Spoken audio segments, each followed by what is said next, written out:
you appear, is this right, in a statement made to the court in October 2003 to have exhibited some Horizon Helpdesk call logs as your exhibit EMT1. And which court was this? I haven't been to court. no, it never reached court. Oh. Post Office settled. Oh, right. Well, I didn't even know there'd been any sort of court case until I got this bundle of documents. We've got a witness statement from you signed with a statement of truth which says, I attached to this witness statement 84 pages of call logs and my analysis of them.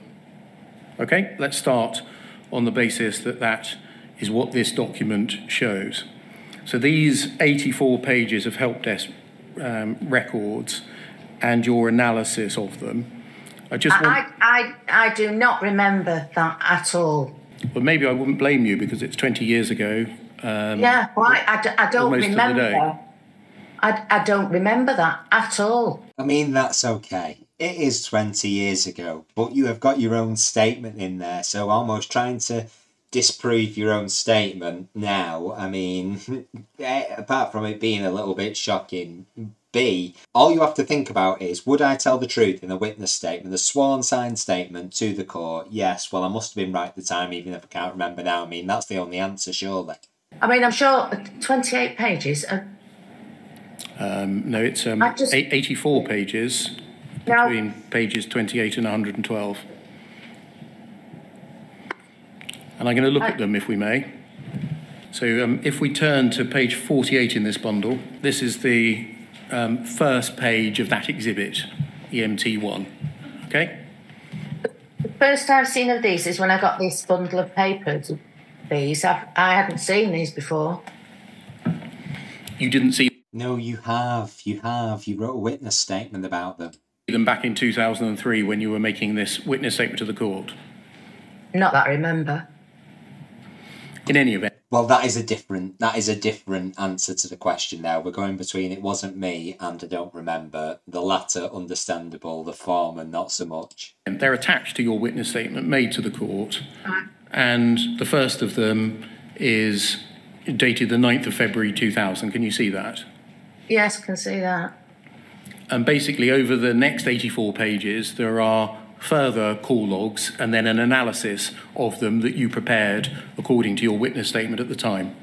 I don't remember making any analysis of this at all. I just don't remember having to analyse these at all. I don't think I would really understand it. Well, that's one of...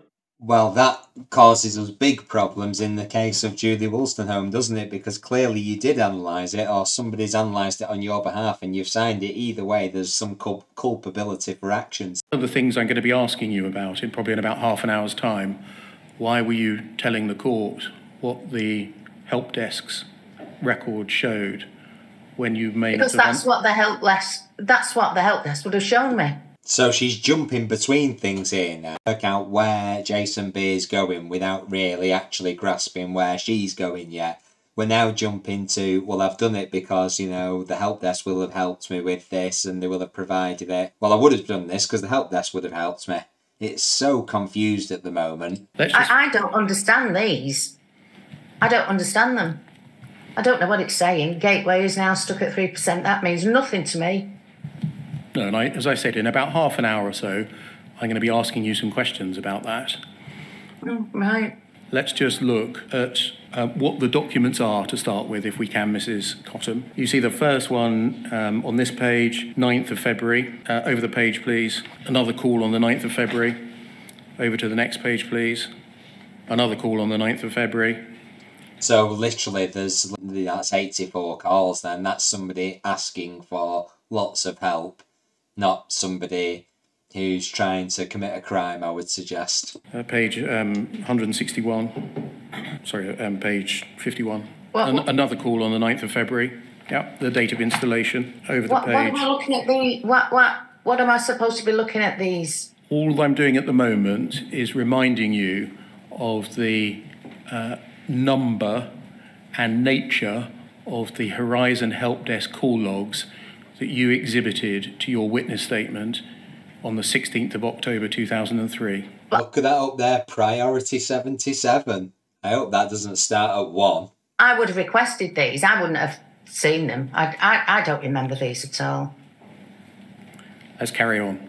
10th of February. So we've got a handful on the day of installation, the 9th, and then more on the 10th of February, and then over the page. Another call on the 10th of February, over the page. Another call on the 10th of February, over the page. Another call on the 10th of February, over the page. Despite her asserting in a witness statement earlier that these were all, issues to do with basically the use of Horizon, almost suggesting it was her fault versus actually technical problems with the system. We've seen a number of these now, but if I just zoom on this one on the 10th of February 2000 in the morning, we're up to a call 8 or 9 now within 24-ish hours of installation. Problem text. On the gateway, the screen has gone blue with a message that starts stop 0x000000A. Okay, that's a blue screen. That's what used to be called a blue screen of death.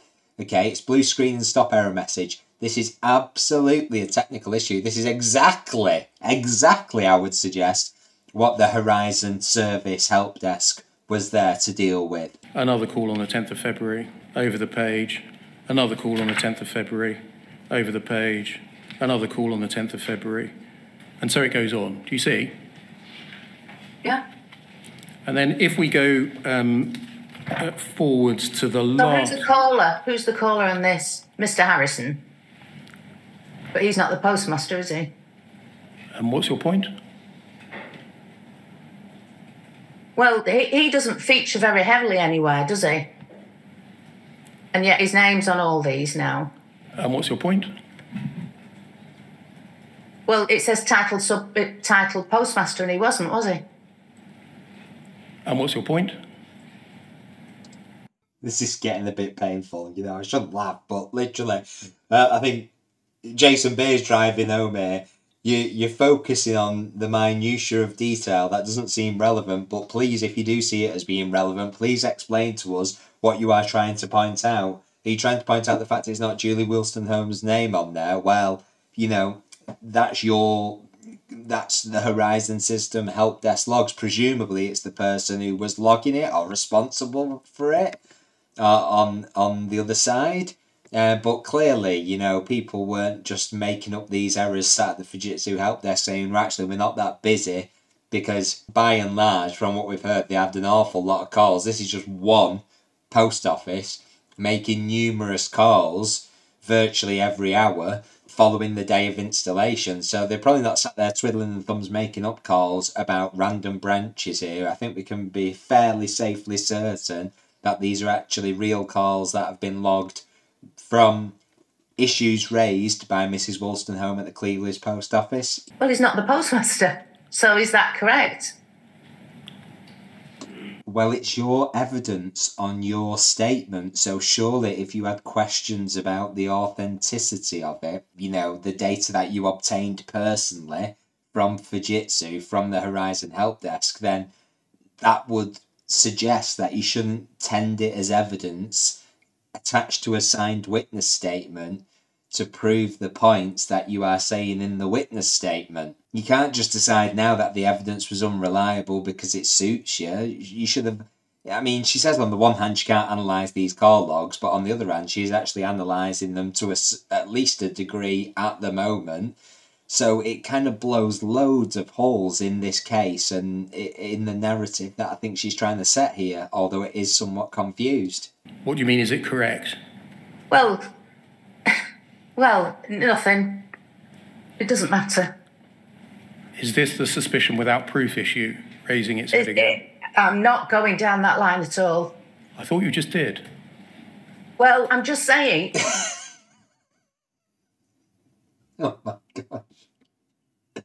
I shouldn't laugh, but the narrative, she's almost kind of trying to sow the seeds of conspiracy here. Like, I didn't do it, or I don't remember doing it. Well, I would have done it because it's on the Horizon System Help Desk. Oh, the names aren't right. I would have expected this name to be here. You obtained this evidence, not Mrs Wolstenholme. You, as an employee of the post office, obtained this evidence directly from Fujitsu, who your business had a contractual relationship with for the Horizon system, you've analysed it and submitted it as evidence in a court case. I mean, it doesn't get more black and white, very literally, than this. Here it says that the caller was Mr. Harrison and he's the postmaster, and he wasn't. If we go to the last of the documents in your exhibit.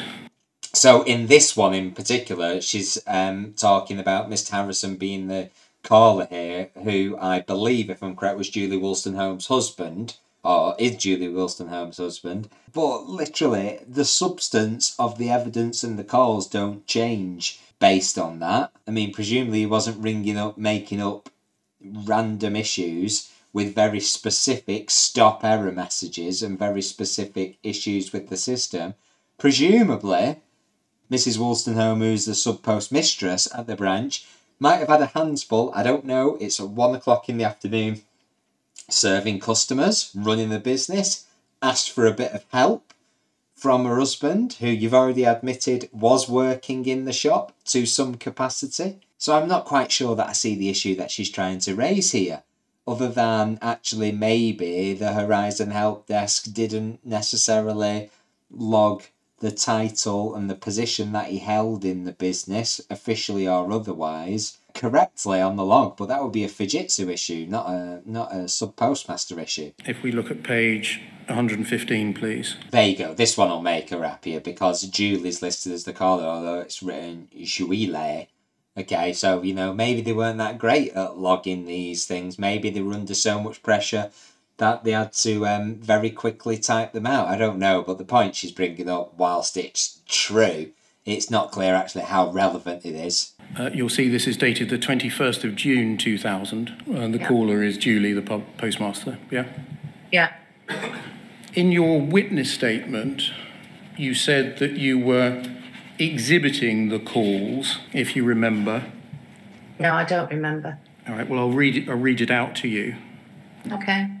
Between the period 10th of January 2000 until the 30th of November 2000. In fact, the calls that are exhibited are between the 9th of February 2000, the day of installation, and the last one is on the 21st of June 2000. So I'd imagine the point he's trying to drive at here is the accuracy of the statement doesn't look that great, and how is she going to defend that? Do you understand the point I'm making at the moment? Your witness statement said calls are between 10th of January to the 30th of November, and the calls that you've in fact exhibited are between the 9th of February and the 21st of June. Where would you have got these documents from? I don't know. I don't know. I don't remember this at all. Well, if this case had actually gone to trial and there had been a conviction, there would be absolutely no doubt hearing what we're hearing now that it would be the unsafest of unsafe conviction. Maybe somebody else spotted some of these issues and that's why it didn't proceed to court and the post office aimed to settle out of court. If you were approached in 2003 to make a witness statement, and we know that you did, and one of the things that you did was attached to your witness statement a series of calls and call logs, how would you have got those? I don't know. Can you try and help us as to... I will try and help, but I just don't know. What is that? Is this? Are these things in this bundle that I was sent? Yes. Both the witness statement I'm quoting from and your exhibit to it.